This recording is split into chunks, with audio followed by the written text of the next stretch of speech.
Bonjour à toutes et à tous, c'est l'Abri des Pages, j'espère que vous allez bien. Aujourd'hui on se retrouve dans une vidéo haul des mois d'août et de septembre. J'ai déjà trop chaud, rien qu'en faisant la miniature, parce qu'il y a quand même pas mal de bouquins, j'en peux plus. Mais heureusement, quand j'ouvre la fenêtre, il fait frais. Non mais franchement c'est trop bien en fait. Parce que l'été tu ouvres, de toute façon il fait plus chaud que dedans, donc t'es mort en fait, voilà. Et puis je me suis dit que de toute façon j'allais filmer le plus de vidéos possible aujourd'hui, parce qu'aujourd'hui c'est Rings of Power Day, c'est l'épisode 8.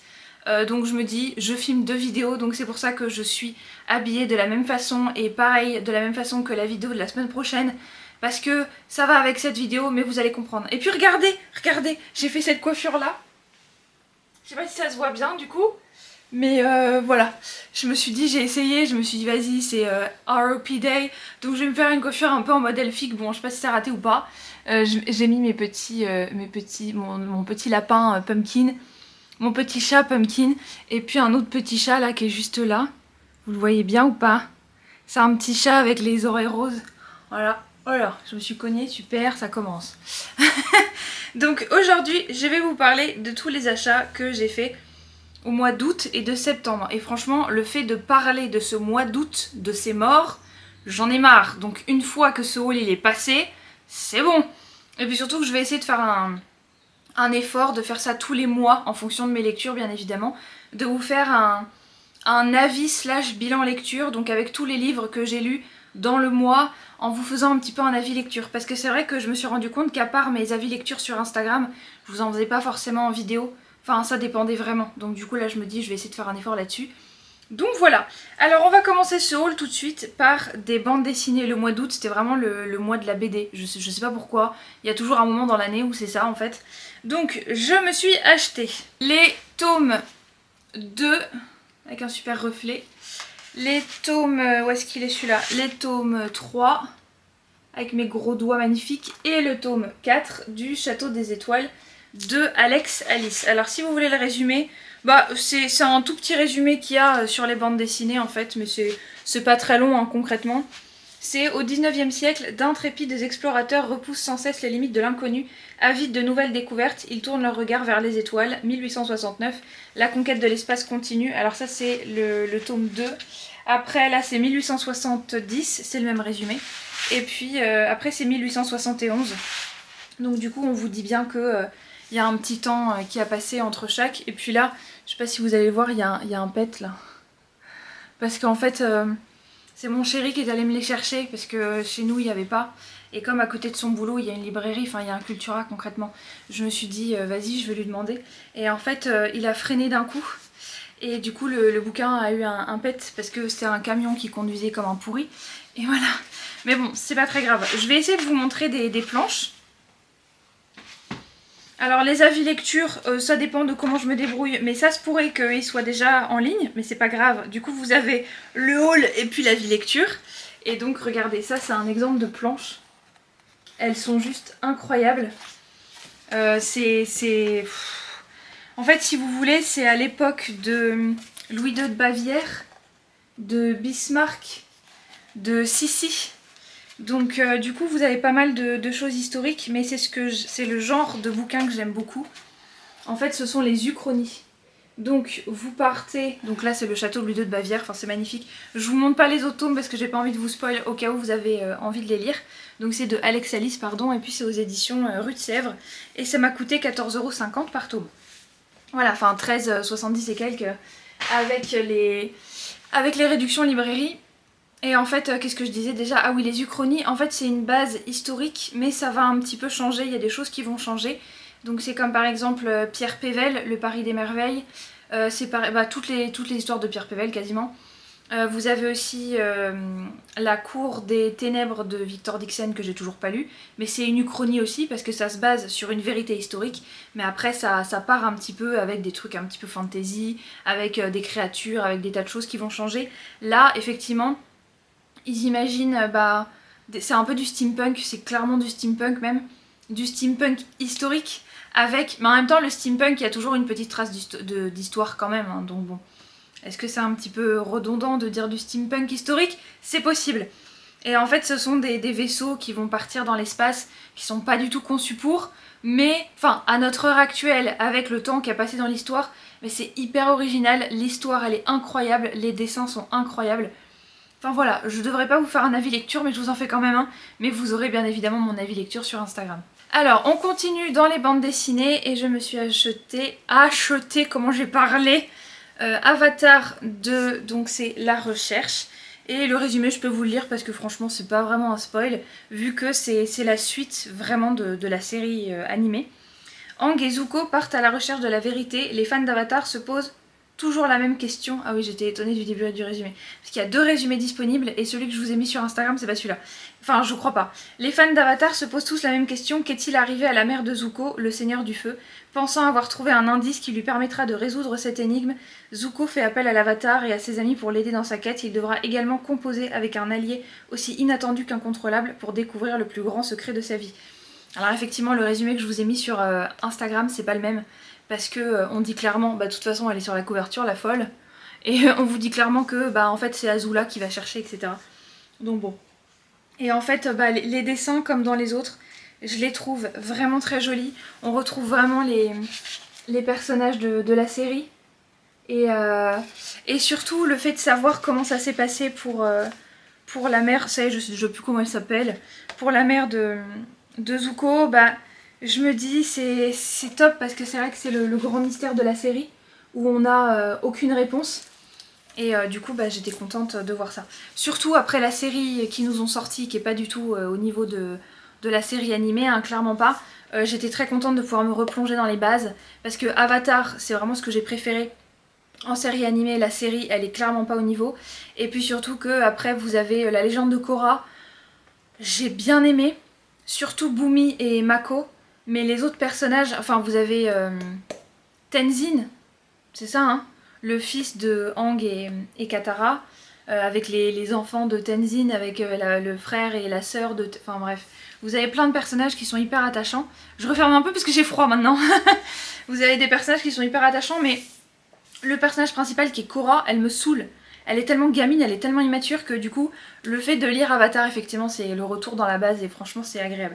Et du coup, par contre, ça m'a coûté 20 balles quand même. Hein. Mais bon, en même temps, c'est pas mal gros, on est d'accord, donc il y a quand même de la lecture, c'est sûr. Toujours dans les bandes dessinées pour le mois d'août, mais c'est les dernières bandes dessinées du mois d'août. Il y en a une au mois de septembre, mais c'était dans la même continuité, on va dire ça comme ça.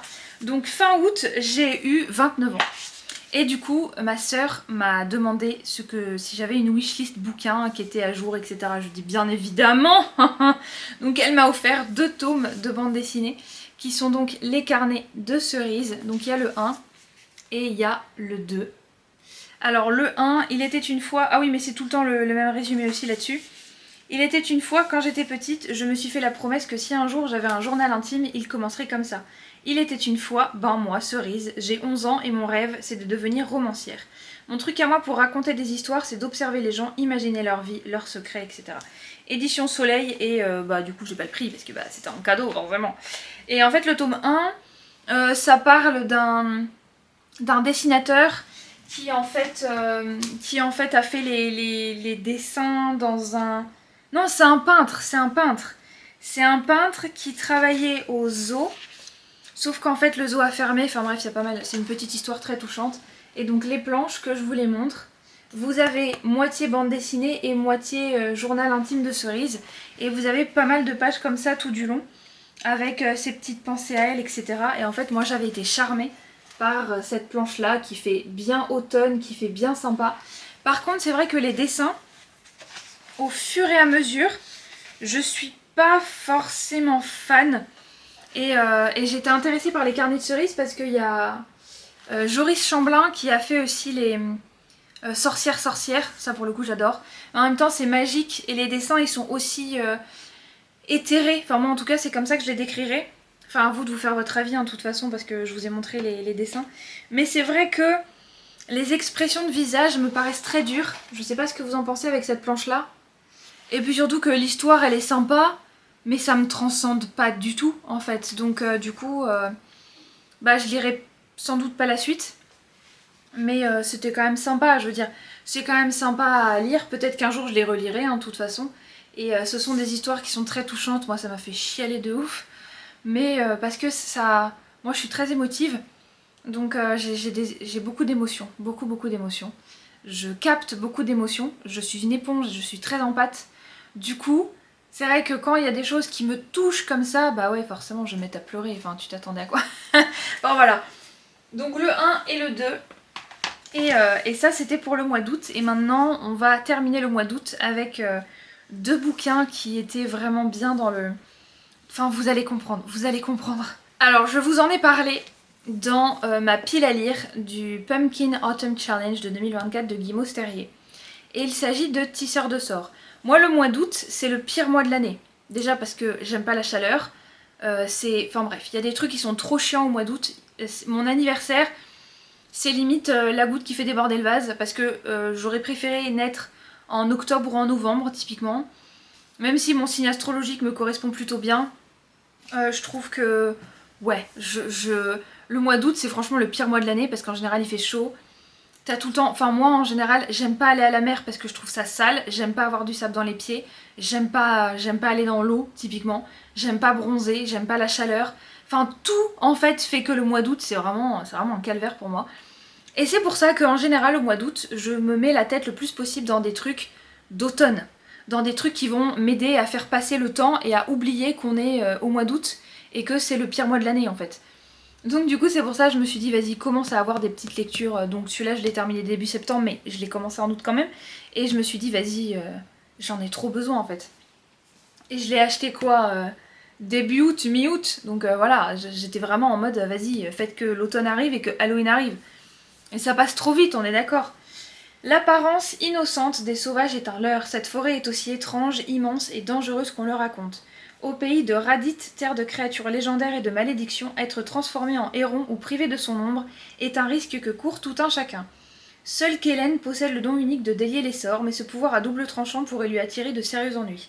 Comme quand un inquiétant messager vient les trouver, lui et sa meilleure amie, pour leur confier une périlleuse mission au cœur des sauvages. Un imaginaire saisissant et une plume poétique, le retour d'une grande autrice de fantasy. C'est vrai que j'avais le truc des profondeurs ou je sais plus quoi, enfin j'avais pas mal de bouquins d'elle dans ma wishlist. Du coup, bon après c'est écrit assez gros, franchement c'est agréable. Par contre, ouais c'est une bricasse le machin quand même, hein. C'est compliqué. Hein. Mais vous verrez avec mon avis lecture, je vous ferai de toute façon un bilan lecture du mois de... Alors je l'ai prévu quand? Je l'ai prévu pour septembre-octobre. Je vous ai prévu un...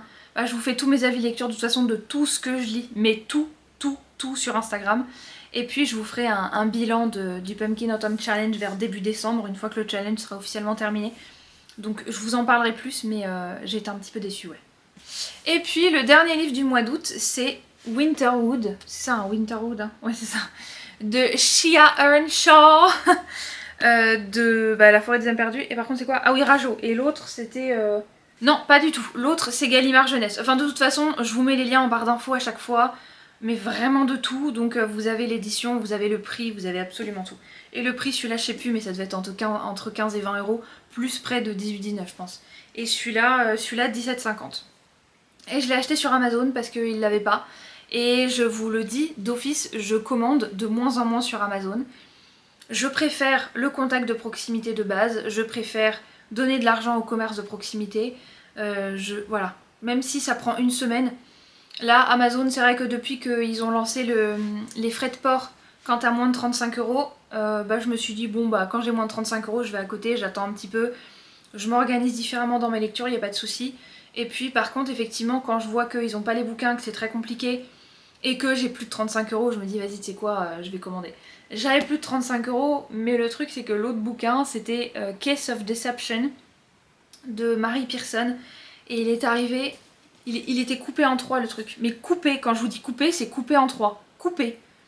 Et je me suis dit, c'est une blague, c'est un puzzle le truc. Enfin bon, bref. Et celui-là, franchement, il était sympa. Il m'a plus convenu dans ce que j'attendais que Tisseur de sorts. Par contre, vous verrez mon avis lecture, vous verrez dans mon bilan lecture sur YouTube, vous verrez sur Instagram et vous verrez aussi... Ah bah non, je l'ai mis dedans. Oui, je l'ai mis dedans.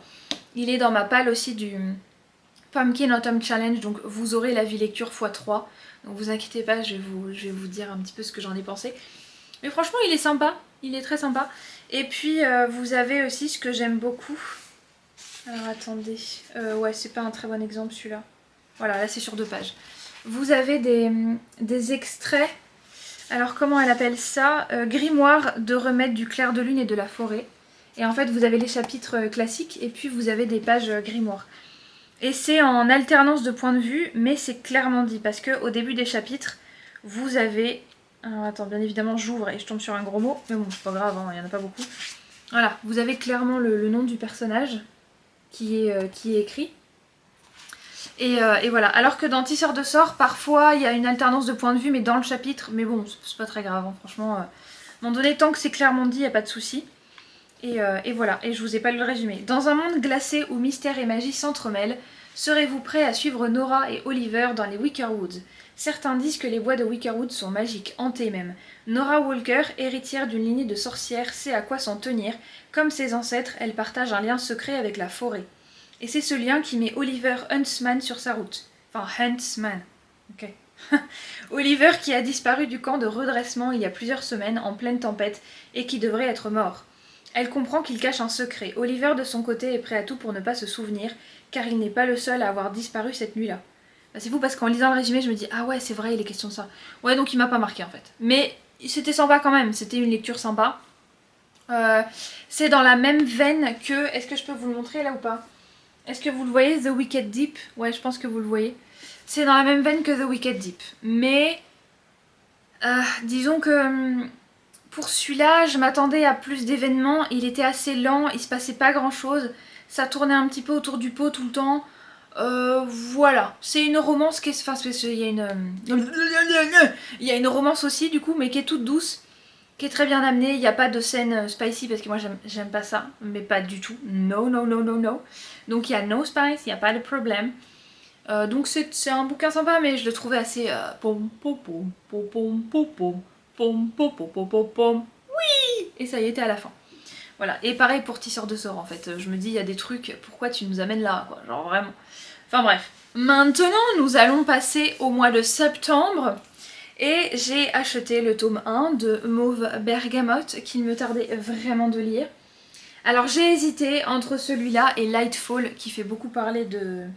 Bah du coup cette BD fait beaucoup parler d'elle, je peux te dire beaucoup parler de lui, c'est une bande dessinée. Et j'avoue que vu les dessins, celui-ci me paraissait mieux. Et voilà, en fait c'est pour ça que je me suis pas acheté Lightfall et que j'ai commandé Mauve Bergamote à la place. Mais je voulais une bande dessinée automnale. Et c'est dans ma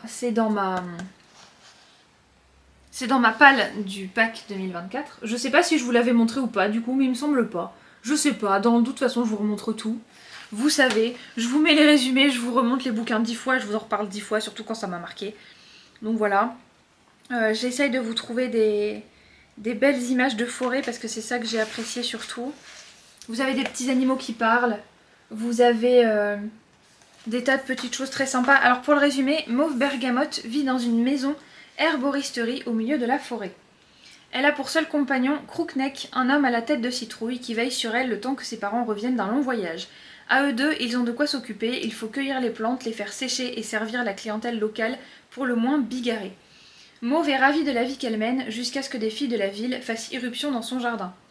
En soi, je comprends complètement Mauve, parce que à un moment donné, elle dit oh, pourvu qu'il n'y ait pas de gens qui viennent nous embêter aujourd'hui. Je sais pas comment elle dit ça exactement, je me souviens plus. Je le mets dans mon avis lecture de toute façon. Mais, et du coup, j'étais, mais bien évidemment, mais oui en fait. Je sais plus quand est-ce qu'elle dit ça. Oh, je sais plus quand est-ce qu'elle dit ça, mais c'est... Bien sûr en fait, je suis complètement d'accord avec elle. Moi je n'aime pas les gens non plus en fait, donc de base... après, à la fin, donc sur la couverture, il y a écrit inclus le carnet de recettes de Mauve. Alors c'est pas les recettes de Mauve, c'est les recettes de... je sais plus comment elle s'appelle la gamine. Enfin c'est une des gamines de la ville qui vient faire un stage en fait. Et voilà. Et en fait vous avez le carnet avec des petites recettes de plantes, des tisanes, des trucs comme ça. Alors je sais que ma question arrive un petit peu comme un cheveu sur la soupe en mode t'aurais pu nous le demander dès le début. J'ai mis la ring light en mode blanc beige. Et pas en jaune beige comme je mets dans les précédentes vidéos. N'hésitez pas à me dire ce que vous préférez parce que même moi je sais pas en fait. Donc du coup voilà, je sais pas du tout. Et ça m'a coûté celle-là, bah je sais pas, attendez. Ça m'a coûté combien ça m'a coûté Non, alors mauve bergamote c'est septembre, on vient de le dire. Ça m'a coûté 15,15 €. Voilà.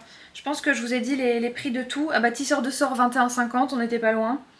20, etc. Ouais, ok, d'accord.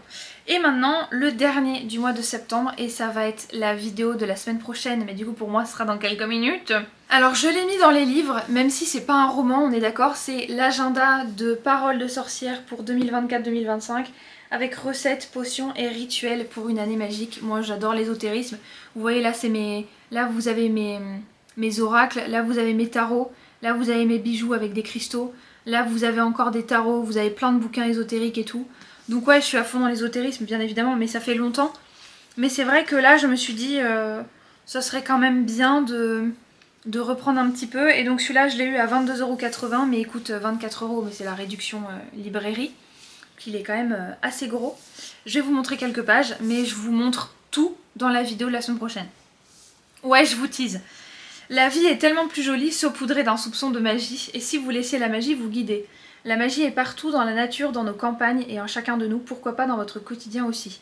Quoi de mieux que cet agenda grimoire, c'est vraiment agenda grimoire, je suis complètement d'accord avec ça, pour organiser votre année sorcière. Vous y découvrirez, en plus des classiques semainiers, les phases lunaires, des recettes de cuisine magique, des rituels, tout pour planifier vos journées au rythme des saisons et créer votre propre univers magique, un univers unique et personnel. Cette année encore, Véronique, alias Parole de sorcière, vous aide à organiser votre quotidien de sorcière grâce à ses conseils et astuces, des petits grains de magie à semer partout dans votre vie. Elle vous emmène cette fois-ci à la rencontre de la magie sylvestre pour une année au plus proche de la nature. Donc là, il y a marqué initié très jeune. Bah écoutez, vous savez quoi, je vous lis tout. Donc c'est de septembre 2024 à octobre 2025. Initiée très jeune au pouvoir des plantes, des éléments et de la nature, Véronique a grandi entre magie des campagnes et remèdes de bonne femme, élevée dans le plus profond respect et l'amour inconditionnel de cette nature si belle et de tout ce qui y vit. Au fil des années, etc. En fait, je me rends compte que mes yeux ils se disent merde l'un à l'autre parce qu'avec la ring light ça me fait wouh. Donc du coup je dois loucher un petit peu le temps que mes yeux fassent le focus parce que je suis en mode waouh, ça me... Et si je la mets moins forte, bah en fait ça sert à rien. Donc voilà. Je me rends compte que je vais vous le lire déjà dans la vidéo de la semaine prochaine. Donc est-ce qu'il y a vraiment besoin de vous lire tout? Enfin bon, c'était juste une petite biographie sur Parole de sorcière. Donc je me suis acheté ça parce que je me suis dit... ouais, c'est le bon moment, effectivement. Alors ce que j'aime beaucoup là-dedans, donc déjà vous avez... Et je vous en fais un réel aussi sur Instagram. Vous avez présentation et base. Donc avec la magie sylvestre, qu'est-ce que c'est, comment faire de la magie sylvestre, les bases, la magie des 4 éléments. Donc vous avez les correspondances, parce qu'en magie il y a beaucoup de correspondances. Vous avez plein de trucs en fait, la magie de l'eau, ah vous avez le cycle de l'année, la roue de l'année. Et ça je trouvais ça chouette de savoir quand ont lieu les équinoxes, etc. Ne serait-ce que nous en tant que femmes, je trouve ça bien de savoir comment on fonctionne en fonction de l'année quoi, tout simplement. Alors il y a des trucs que je peux pas forcément vous montrer parce que j'ai écrit quasiment à toutes les pages. Donc voilà, ça c'est un exemple de rituel. Rituel de pleine lune. Voilà, vous voyez mieux là normalement. Rituel de pleine lune, etc. Vous avez les pages d'agenda classique. Alors c'est pareil, j'ai marqué des tas de trucs donc je peux pas forcément vous montrer. Ça je peux vous le montrer parce que j'ai rien écrit dans le planificateur mensuel. Ça ce sont des pages à colorier. Donc du coup je me suis fait plaisir, j'ai colorié. Là vous avez le rituel de la nouvelle lune et les pages de calendrier se présentent comme ça. Donc vous avez largement de quoi écrire. Moi je les remplis pas, hein. Enfin ça dépend en fait.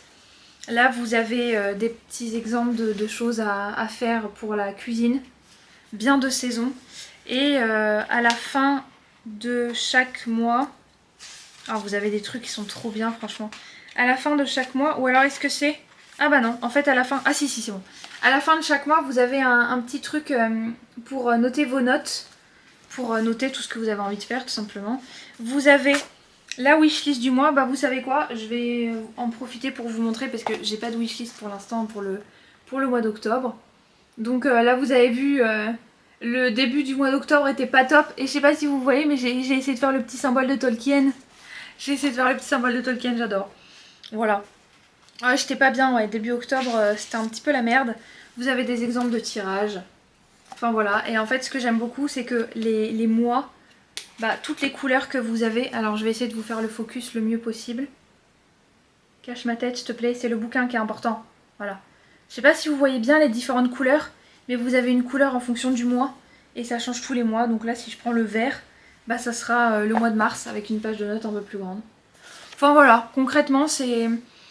J'utilise tous les jours, j'essaye le plus possible de faire les rituels qu'il y a dedans, parce que je me dis que vivre en fonction de l'année et suivre le rythme des saisons, bah c'est quelque chose que j'aime beaucoup faire en fait. Et j'avais vraiment envie d'être plus régulière là-dedans. Bon voilà, du coup ce haul est à présent terminé. N'hésitez pas à me suivre sur Instagram, YouTube. J'hésite à dire Spotify parce que Spotify crache à mort. Donc je ne poste plus en ce moment sur Spotify, mais c'est en fonction de si ça marche ou pas, quoi, tout simplement. Comme ça fait cracher toute l'installation internet de toute la baraque, je me dis, poste pas sur Spotify, c'est pas grave. Mais je vous préviens quand même depuis plusieurs fois, juste pour vous prévenir que sur Spotify, en ce moment ça marche pas trop, quoi. Et puis si cette vidéo vous a plu, n'hésitez pas à vous abonner, à liker, à commenter et à partager. Je crois que j'ai rien oublié, liker, abonner, commenter, partager. Ouais c'est bon, on n'est jamais sûr de rien. Et puis écoutez, je vous souhaite une bonne semaine jusqu'à la prochaine vidéo. Portez-vous bien!